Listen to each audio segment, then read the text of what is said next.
Hello viewers, आज हम देखेंगे कक्षा 12वीं हिंदी विषय का पेपर। तो शुरू करते हैं। प्रश्न नंबर पहला जो है सही विकल्प चुनकर लिखिए। इसमें पहला है आधुनिक काल की सबसे लोकप्रिय विधा है। तो आधुनिक काल की सबसे लोकप्रिय विधा कौन सी है? तो इसमें आएगा कहानी। सबसे लोकप्रिय विधा है कहानी। इसके बाद अगला प्रश्न है खड़ी बोली गद्य का प्रारंभ किस युग से माना जाता है? तो इसका उत्तर आएगा भारतेंदु युग। भारतेंदु युग से प्रारंभ हुआ था खड़ी बोली गद्य। इसके बाद अगला प्रश्न है टीवी पर प्रसारित खबरों में सबसे महत्वपूर्ण है। टीवी पर प्रसारित खबरों में सबसे महत्वपूर्ण है विजुअल, नेट या बाइट। तो इसमें आएगा उपयुक्त सभी। ठीक है, उपयुक्त सभी। इसके बाद अगला प्रश्न है भक्तिन कहाँ की रहने वाली थी? तो भक्तिन कहाँ की रहने वाली थी? 4 ऑप्शन दे रखे हैं, झांसी, झूसी, झुंझुनू या झालावाड़। तो हमें पता है कि जो भक्तिन थी वह झूसी की रहने वाली थी, झूसी गांव की। इसके बाद अगला प्रश्न है ऊंचे बाजार का निमंत्रण कैसा होता है? तो ये आपके बाजार दर्शन वाले पाठ का है, आरोह के गद्य खंड में। इसका उत्तर आएगा मुक। ऊंचे बाजार का निमंत्रण मुक होता है। इसके बाद अगला है सबसे अधिक खर्चीला जनसंचार माध्यम है। तो इनमें से कौन सा जनसंचार माध्यम ऐसा है जो सबसे अधिक खर्चीला है? समाचार पत्र, टेलीविजन, इंटरनेट या रेडियो? तो इसमें आएगा इंटरनेट। इसके बाद अगला प्रश्न है रिक्त स्थानों की पूर्ति कीजिए।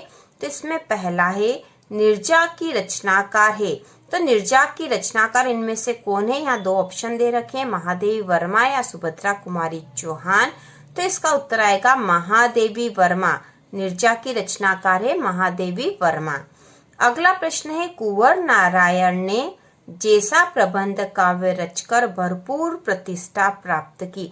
तो किसके जैसा प्रबंध काव्य रचकर भरपूर प्रतिष्ठा प्राप्त की? तो इसमें जो 2 ऑप्शन दे रखे हैं वह है कालजयी या आत्मजयी। तो इसका उत्तर आएगा आत्मजयी। आत्मजयी। कुंवर नारायण ने आत्मजयी जैसा प्रबंध काव्य रचकर भरपूर प्रतिष्ठा प्राप्त की। इसके बाद जो अगला प्रश्न है जूझ कहानी लड़ते जूझते किसान मजदूरों की झांकी है। तो यहाँ ऑप्शन दे रखे संघर्ष या प्रेम। तो इसका उत्तर आएगा संघर्ष। जूझ कहानी लड़ते जूझते किसान मजदूरों के संघर्ष की झांकी है। यहाँ पे आएगा संघर्ष। इसके बाद अगला है रस के अंग है। तो रस के कितने अंग है? 4 या 5? तो उत्तर आएगा 4। रस के 4 अंग है, स्थायी भाव, विभाव, अनुभाव और संचारी भाव। इसके बाद अगला है नाटक में मंच निर्देश हमेशा में लिखे जाते हैं, भूतकाल या वर्तमान काल? तो किस काल में लिखे जाते हैं? नाटक में मंच निर्देश हमेशा वर्तमान काल में लिखे जाते हैं। ठीक है, वर्तमान काल में नाटक की कहानी चाहे भूतकाल की हो या भविष्य काल की, लेकिन मंच निर्देश हमेशा वर्तमान काल में ही लिखे जाते हैं। इसके बाद अगला है छायावाद का समय से तक माना गया है। तो यहाँ हमें सन बताना है। ऑप्शन दे रखे 1920 से 1936 या 1921 से 1937। तो इसका उत्तर आएगा 1920 से 1936। तो छायावाद का समय यहाँ आएगा 1920। ठीक है, 1920 और यहाँ आ जाएगा 1936। 1920 से 1936 तक माना गया है। इसके बाद अगला है कविता के पंख लगा उड़ने के माने क्या जाने? तो कौन जाने? कोयल। यहाँ पे कोयला गलत लिखा, कोयल आएगा। कोयल या चिड़िया? तो यहाँ आ जाएगा चिड़िया। ठीक है, चिड़िया एक कविता में से है। कविता के पंख लगा उड़ने के माने चिड़िया क्या जाने। इसके बाद प्रश्न नंबर तीसरा है सही जोड़ी का मिलान कर लिखिए। तो 6 है, 6 नंबर की सही जोड़ी आएगी आपके एग्जाम में। तो इसमें जो ऑप्शन दे रखे खंड और खंड ब। तो पहले खंड अ को पढ़ लेते हैं। व्यंग की प्रधानता, एक गीत, आनंद यादव, अर्थ के आधार पर वाक्य के प्रकार, ऐसे बाजार मानव के लिए होते हैं, भक्तिन की सहज बुद्धि। खंड ब में दे रखा विस्मित करने वाली, 8, नई कविता, विडम्बना, जूझ, हरिवंश राय बच्चन। पहला व्यंग की प्रधानता। व्यंग की प्रधानता नई कविता में। एक गीत के रचनाकार है हरिवंश राय बच्चन।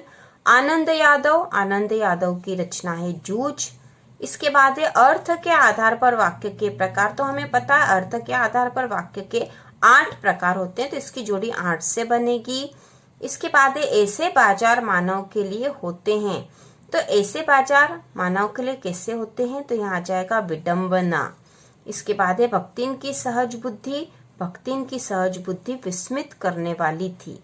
इसके बाद अगला प्रश्न है सत्य असत्य वाक्यों का चयन कीजिए। यह भी 6 नंबर का है। 6 यहाँ पर वाक्य दे रखे, हमें सत्य असत्य बताना है। तो इसमें पहला है आधुनिक हिंदी कविता का प्रारंभ सन 1900 ईस्वी से माना जाता है। तो यहाँ सत्य है या असत्य बताना है, तो यह सत्य है। ठीक है, सत्य है, यहाँ पे आपको सत्य लिखना है। इसके बाद है बाजार का जादू आंख की राह काम नहीं करता। तो यह असत्य है। ठीक है, असत्य है, क्योंकि बाजार का जो जादू है वह आंख की राह काम करता है। आंखों की राह ही बाजार का जादू हमें दिखाई देता और आंख की राह वह काम करता है। इसके बाद अगला है मेरे एकांत की साथिन भक्तिन ही रही। तो यह सत्य है। ठीक है, यह सत्य है, एकांत की साथिन भक्तिन ही थी। इसके बाद अगला है यशोधर बाबू गोल मार्केट से सेक्रेटरिएट तक स्कूटर से आते जाते थे। तो यह असत्य। ठीक है, असत्य लिखना आपको यहाँ। इसके बाद अगला है मानव के विचारों को प्रकट करने वाला सार्थक शब्दों का व्यवस्थित समूह मुहावरा कहलाता है। तो मानव के विचारों को प्रकट करने वाला सार्थक शब्दों का व्यवस्थित समूह मुहावरा कहलाता है। तो यह भी सत्य है। ठीक है, यहाँ पे भी हम सत्य लिख देंगे, सत्य है यह। इसके बाद है बच्चे प्रत्याशा में नीड़ों से झांक रहे होंगे। तो यह भी सत्य कविता से लिया गया। बच्चे प्रत्याशा में मतलब उनके माता पिता के आने की आशा में अपने नीड़ों मतलब घोंसलों से झांक रहे होंगे। इसके बाद हम देखेंगे अगला, तो यह एक शब्द अथवा वाक्य में उत्तर दीजिए। तो यहाँ पे लिखना है हमें एक शब्द अथवा वाक्य में उत्तर लिखिए। तो यहाँ पर 7 जो वाक्य दे रखे हैं, 7 प्रश्न दे रखे जिनके उत्तर हमें लिखने हैं और प्रत्येक प्रश्न का 1 नंबर है। इसमें जो पहला प्रश्न है आधुनिक काल के द्वितीय युग का नाम लिखिए। तो इसका उत्तर होगा द्विवेदी युग। आधुनिक काल का जो प्रथम युग था वह भारतेंदु युग था और द्वितीय युग है द्विवेदी युग। अगला प्रश्न है हरिवंश राय बच्चन द्वारा लिखित एकमात्र डायरी का नाम लिखिए। तो हरिवंश राय बच्चन द्वारा लिखित एकमात्र डायरी है प्रवासी की डायरी। प्रवासी की डायरी। इसके बाद अगला है साहित्य का धंधा न करना पड़े इसलिए समानांतर रूप से अपना पैतृक धंधा भी चलाना उचित समझा। यह कथन किस साहित्यकार का है? तो यह कथन है कुंवर नारायण का। कुंवर नारायण का। अगला प्रश्न है जनसंचार क्या है? तो जनसंचार है संचार माध्यम से एक बड़े जन समूह को संदेश पहुंचाना। संचार माध्यम से, ठीक है, यहाँ संचार लिखा है, संचार माध्यम से एक बड़े जन समूह को संदेश पहुंचाना ही जनसंचार है। मौखिक कविता का जन्म कब हुआ? अगला प्रश्न है मौखिक कविता का जन्म कब हुआ? तो इसका उत्तर आएगा 1960 में। अगला प्रश्न है पत्रकारी लेखन क्या है? तो पत्रकार के द्वारा किया जाने वाला लेखन पत्रकारी लेखन कहलाता है। अगला प्रश्न है श्रृंगार रस का स्थायी भाव लिखिए। तो श्रृंगार रस का स्थायी भाव है रति। रति जो है श्रृंगार रस का स्थायी भाव है। तो एक शब्द या एक वाक्य में उत्तर देने वाले प्रश्न थे। इसके बाद 2 नंबर वाले प्रश्न आपके एग्जाम में आएंगे। तो प्रश्न नंबर 6 है शीतल वाणी में आंख के होने का क्या अभिप्राय है? और इसके अथवा में है भाषा की सहूलियत बरतने से क्या अभिप्राय है? तो इन दोनों के ही उत्तर हम कॉपी में देख लेते हैं जिससे कि हमको अच्छे से समझ में आ जाए। तो प्रश्न है शीतल वाणी में आंख के होने का क्या अभिप्राय है? तो इसका उत्तर होगा शीतल वाणी में आंख होने का अभिप्राय यह है कि उसकी वाणी में शीतलता भले ही दिखाई देती हो पर उसमें आग जैसे जोशीले विचार भरे हैं। शीतल वाणी में आग, ठीक है, वाणी तो शीतल है लेकिन उसमें आग है और इसका अभिप्राय है कि शीतल वाणी में आग होने का अभिप्राय यह है कि उसकी वाणी में शीतलता भले ही दिखाई देती हो पर उसमें आग जैसे जोशीले विचार भरे रहते हैं। इसके बाद जो अगला प्रश्न है इसी के अथवा वाला भाषा की सहूलियत बरतने से क्या अभिप्राय है? तो इसका उत्तर होगा भाषा की सहूलियत बरतने का अभिप्राय है कि भाषा का उचित प्रयोग करना चाहिए। भाषा का उचित प्रयोग करना चाहिए। इसके बाद प्रश्न नंबर 7वां है, पथिक जल्दी जल्दी क्यों चलता है? और इसके अथवा में है, इस कविता के बहाने बताएं कि सब घर एक कर देने के माने क्या है। तो प्रश्न नंबर 7वें के दोनों ही प्रश्नों के उत्तर हम कॉपी में देख लेते हैं। तो प्रश्न 7वां है, पथिक जल्दी जल्दी क्यों चलता है? इसका उत्तर है, पथिक जल्दी जल्दी इसलिए चलता है कि उसे डर है कि कहीं उसके घर पहुंचने से पहले रात ना हो जाए। पथिक जल्दी जल्दी क्यों चलता है? उत्तर है, पथिक जल्दी जल्दी इसलिए चलता है कि उसे डर है कि कहीं उसके घर पहुंचने से पहले रात ना हो जाए। और इसी के अथवा में जो प्रश्न है, इस कविता के बहाने बताएं कि सब घर एक कर देने के माने क्या है। तो इसका उत्तर है, सब घर एक कर देने के माने यह है कि सीमा का बंधन समाप्त हो जाना। सब घर एक कर देने के माने है सीमा का बंधन समाप्त हो जाना। जिस प्रकार बच्चों के खेल में किसी प्रकार की सीमा का स्थान नहीं होता, उसी प्रकार कविता में कोई बंधन नहीं होता। तो सब घर एक कर देने के माने यह है कि सीमा का बंधन समाप्त हो जाना। जिस प्रकार बच्चों के खेल में किसी प्रकार की सीमा का स्थान नहीं होता, उसी प्रकार कविता में कोई बंधन नहीं होता। प्रश्न नंबर 8वां है, भक्तिन के आ जाने से महादेवी अधिक देहाती कैसे हो गई? इसी के अथवा में है, बाजार का जादू चढ़ने और उतरने पर मनुष्य पर क्या असर पड़ता है? तो इन प्रश्नों के उत्तर हम कॉपी में देख लेते हैं। तो प्रश्न है, भक्तिन के आ जाने से महादेवी अधिक देहाती कैसे हो गई? इसका उत्तर है, भक्तिन के आ जाने से महादेवी अधिक देहाती हो गई थी क्योंकि भक्तिन महादेवी को देहाती खाना, मकई की लपसी, ज्वार के भुने हुए भुट्टे के दाने, बाजरे के तिल वाले पुए आदि बनाकर खिलाती थी। भक्ति ने स्वयं में कोई बदलाव नहीं किया, लेकिन उसने महादेवी को देहाती बना दिया था। तो भक्तिन के आ जाने से महादेवी अधिक देहाती इस प्रकार हो गई थी कि महादेवी के जो खाने के जो भी सामान थे, तो भक्तिन देहाती तरीके से बनाती और उसे खिलाती थी। भक्तिन ने स्वयं में कोई बदलाव नहीं किया था, जबकि उसने महादेवी को बदल दिया था। तो इसका उत्तर फिर से देख लेते हैं। भक्तिन के आ जाने से महादेवी अधिक देहाती हो गई थी क्योंकि भक्तिन महादेवी को देहाती खाना, मकई की लपसी, ज्वार के भुने हुए भुट्टे के दाने, बाजरे के तिल वाले पुए आदि बनाकर खिलाती थी। भक्ति ने स्वयं में कोई बदलाव नहीं किया, लेकिन उसने महादेवी को देहाती बना दिया था। इसके अथवा में प्रश्न है, बाजार का जादू चढ़ने और उतरने पर मनुष्य पर क्या असर पड़ता है? तो इसका उत्तर है, बाजार का जादू चढ़ने पर मनुष्य बाजार की आकर्षक वस्तुओं के मोह जाल में फंस जाता है और अनावश्यक वस्तुओं को खरीद लेता है। तो बाजार का जब जादू चढ़ता है तो मनुष्य बाजार की आकर्षक वस्तुओं के मोह जाल में फंस जाता है और अनावश्यक वस्तुओं को खरीद लेता है। लेकिन जब बाजार का जादू उतरता है तो मनुष्य को अपनी गलती का एहसास होता है। जब बाजार का जादू उतरता है तो मनुष्य को अपनी गलती का एहसास होता है कि उसने अनावश्यक वस्तुएं खरीदकर पैसों की बर्बादी की है। तो इस प्रकार बाजार का जादू चढ़ने और उतरने का असर होता है। बाजार का जादू चढ़ने पर मनुष्य अनावश्यक सामान खरीद लेता है और बाजार की वस्तुओं के मोहजाल में फंस जाता है।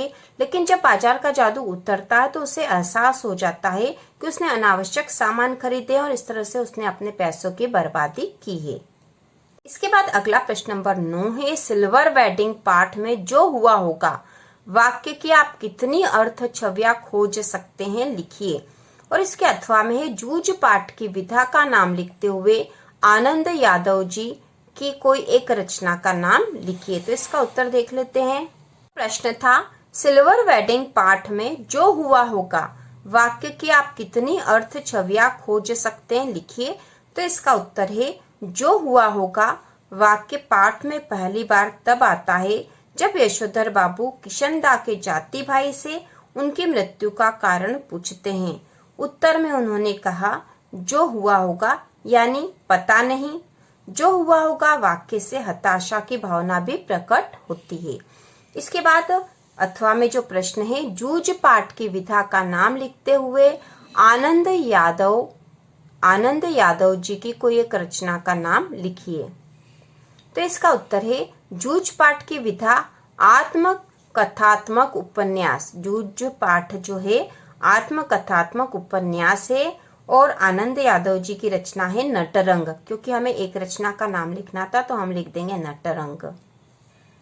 प्रश्न नंबर 10वां है, समस्त जनसंचार माध्यम एक दूसरे के पूरक और सहयोगी है। इस कथन की पुष्टि उदाहरण सहित कीजिए अथवा नाटक के तत्व लिखते हुए संवाद को समझाइए। तो हम इसमें नाटक के तत्व लिखते हुए संवाद को समझाएंगे। तो इसका उत्तर होगा, नाटक के तत्व लिखते हुए संवाद को समझाइए। उसका उत्तर है, नाटक के तत्व है कथा वस्तु, पात्र और चरित्र चित्रण, संवाद, देश काल और वातावरण, भाषा शैली, उद्देश्य और अभिनेता। तो हमें संवाद को समझाना है। संवाद अर्थात पात्र द्वारा बोले जाने वाले कथन नाटक में बहुत महत्वपूर्ण होते हैं। इससे नाटक का विकास होता है। नाटक का विकास जो है संवाद के द्वारा ही होता है। जब पात्र एक दूसरे से कुछ बोलते हैं, उसी के द्वारा उसकी कथा का विस्तार होता है। इसके बाद प्रश्न नंबर 11 है, निपात शब्द का अर्थ लिखते हुए नीचे लिखे वाक्य में आए निपात शब्द को लिखिए। निर्बल ही धन की ओर झुकता है। तो इसका उत्तर होगा, निपात शब्द का अर्थ, तो वाक्य में किसी बात पर जोर देने के लिए जिन शब्दों का प्रयोग किया जाता है उन्हें निपात शब्द कहते हैं। वाक्य में किसी बात पर जोर देने के लिए जिन शब्दों का प्रयोग किया जाता है उन्हें निपात शब्द कहते हैं। और वाक्य जो यहाँ दे रखा है, निर्बल ही धन की ओर झुकता है, तो यहाँ पर जो है ही निपात शब्द है, तो हम यहाँ लिख देंगे निपात शब्द ही।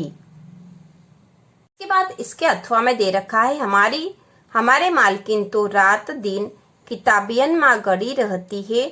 अब हम हूँ पढ़े लागब तो घर गिरस्ती काउन देखी सुनी।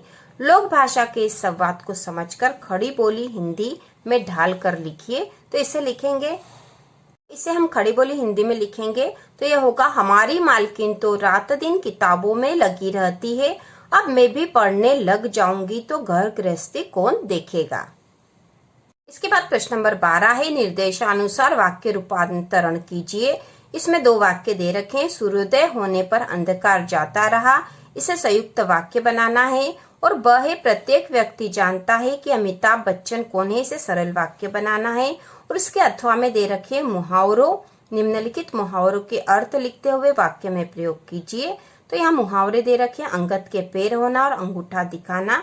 तो हम इसमें जो पहला प्रश्न है यहाँ पर वाक्य रूपांतरण करेंगे। तो इसका उत्तर होगा, पहला वाक्य सूर्योदय होने पर अंधकार जाता रहा, संयुक्त वाक्य बनाना है। तो इसका उत्तर होगा सूर्योदय हुआ और अंधकार जाता रहा। तो और से हमने इसको जोड़ दिया, ये संयुक्त वाक्य बन गया है। और दूसरा जो वाक्य दे रखा है, प्रत्येक व्यक्ति जानता है कि अमिताभ बच्चन कौन है, इसे सरल वाक्य बनाना है। तो यहाँ वाक्य होगा, प्रत्येक व्यक्ति अमिताभ बच्चन को जानता है। इसके बाद प्रश्न नंबर 13 है, वीर रस की परिभाषा उदाहरण सहित लिखिए अथवा महाकाव्य एवं खंड काव्य में कोई 2 अंतर लिखते हुए एक एक उदाहरण लिखिए। तो हम वीर रस की परिभाषा लिखेंगे उदाहरण सहित। तो वीर रस की परिभाषा उदाहरण सहित उत्तर होगा, सहृदय के हृदय में स्थित उत्साह नामक स्थायी भाव का जब विभाव, अनुभाव व संचारी भाव से संयोग होता है वहाँ वीर रस होता है। उदाहरण है, बुंदेले हर बोलो के मुंह हमने सुनी कहानी थी, खूब लड़ी मर्दानी वो तो झांसी वाली रानी थी।